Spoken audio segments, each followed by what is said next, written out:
Om Swastiastu, salam harmoni. Terima kasih kepada teman-teman yang sudah meluangkan waktunya untuk menonton video kami. Kami yang beranggotakan 5 orang yaitu Esther Hartati Hareva, Kadek Devianti, Kadek Ayu Indratini, Dedek Yuni Sukmawati, Kadek Maharani Kresna Astiti PS. Pada kesempatan kali ini, kami dari kelompok 4 akan menyampaikan materi tentang model pembelajaran high school. Yang pertama, apa sih itu model pembelajaran high school? Jadi, model pembelajaran high school adalah kerangka terbuka mengenai teori-teori perkembangan dan praktik pendidikan yang berbasis pada perkembangan interaktif anak. Model ini digunakan dalam ribuan program pendidikan anak usia dini di seluruh Amerika Serikat dan negara-negara lainnya.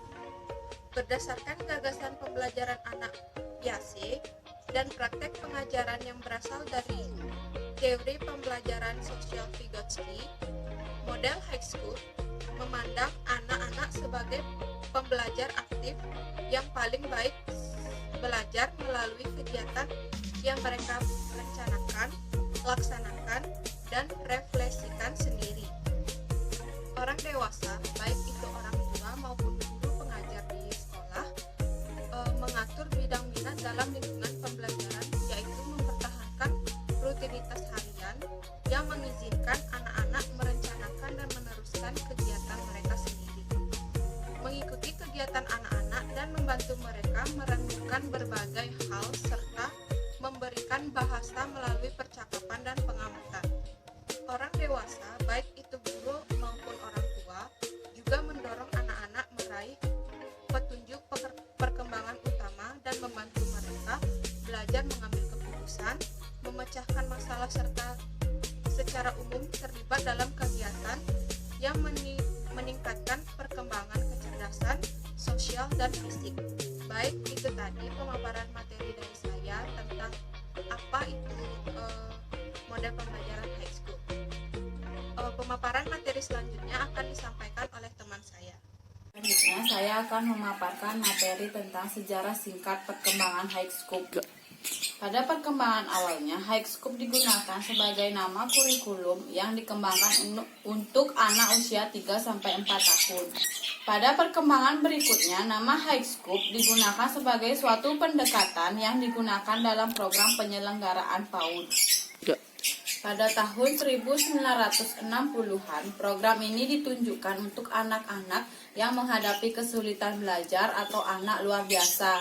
Dengan situasi dan program sekolah dari lingkungan miskin di Ypsilanti, Michigan, program ini ditujukan untuk mengatasi masalah-masalah negatif kesulitan dalam sekolah bagi anak-anak di lingkungan tersebut.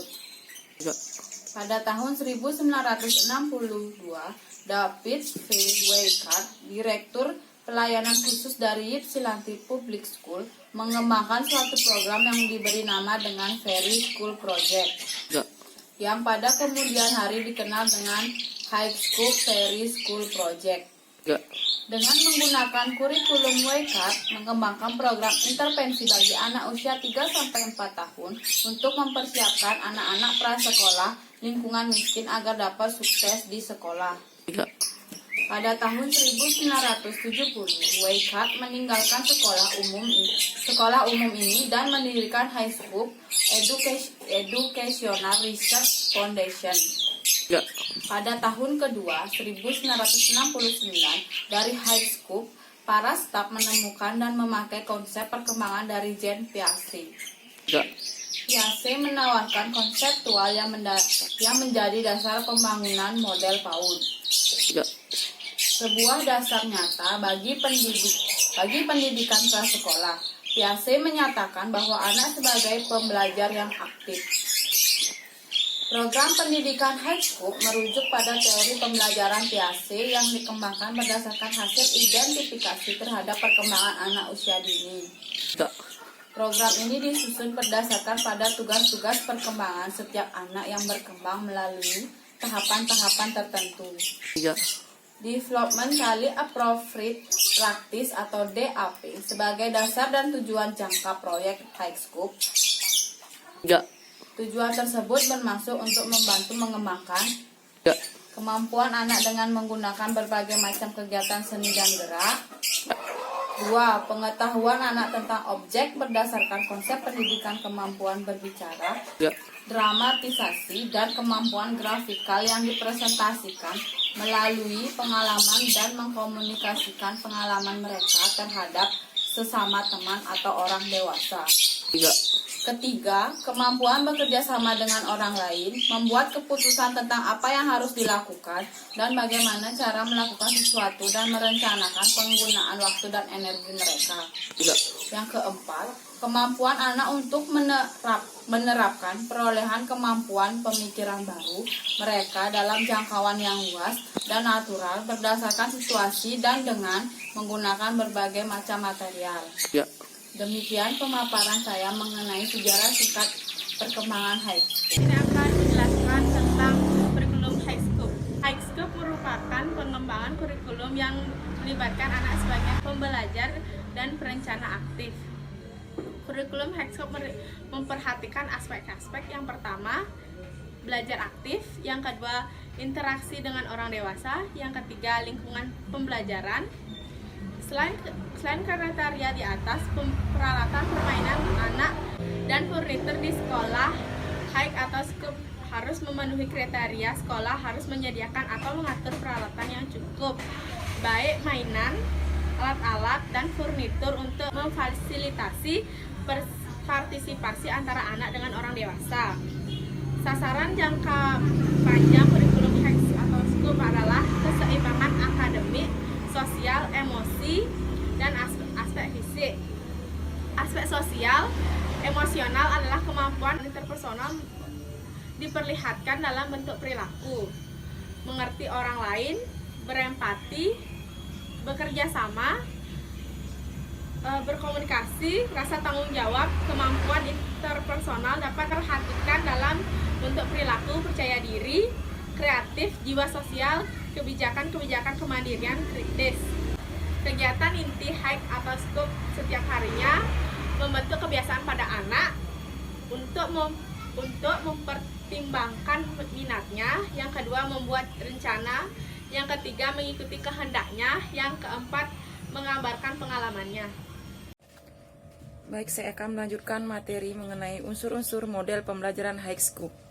Kurikulum High Scope sangat berkomitmen untuk menyediakan tempat di mana anak-anak dapat belajar aktif dan membangun pengetahuan mereka sendiri. Guru-guru menciptakan suasana belajar dengan menerapkan dan mendukung 5 elemen penting, yakni yang pertama, proses belajar aktif. Guru mendukung proses belajar aktif anak dengan menyediakan berbagai material, membuat rencana, dan mengkaji ulang kegiatan dengan anak. Yang kedua yakni pengaturan ruang kelas. Penataan ruang kelas hendaknya berisikan 5 atau lebih pusat minat anak untuk mengetahui di mana harus mencari materi-materi apa yang dapat mereka gunakan.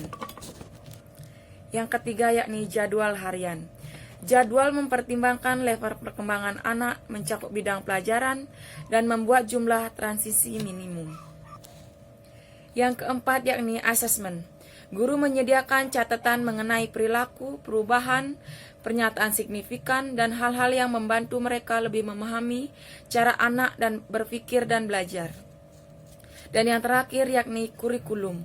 Kurikulum High Scope berasal dari 2 sumber, minat dan pengalaman utama anak, yang merupakan daftar perilaku pelajaran yang dapat diamati. Sekian materi yang dapat saya sampaikan, dilanjutkan oleh teman saya. Terima kasih. Baik, saya akan melanjutkan membahas materi kami mengenai High Scope. Jadi, dari pendekatan High Scope ini memiliki beberapa tujuan, yaitu salah satunya dapat membantu anak berkembang di berbagai bidang. Contohnya percaya diri. Percaya diri ini memiliki contoh, yaitu berani saat dipanggil guru di depan kelas untuk bernyanyi. Yang kedua yaitu bertanggung jawab. Contohnya, guru itu memberikan tugas kepada anak, dan anak itu akan menerima tugas tersebut dari guru dan akan melaksanakannya hingga selesai. Yang ketiga yaitu mandiri. Contohnya, anak itu makan sendiri di waktu jam istirahat di sekolah. Yang keempat yaitu aktif. Contohnya yaitu anak itu sering bertanya di dalam kelas. Sehingga dengan adanya perkembangan anak di bagian percaya diri, bertanggung jawab, mandiri, dan aktif, anak akan lebih siap untuk bersekolah serta belajar merencanakan banyak kegiatan mereka sendiri. Demikian dari saya, terima kasih.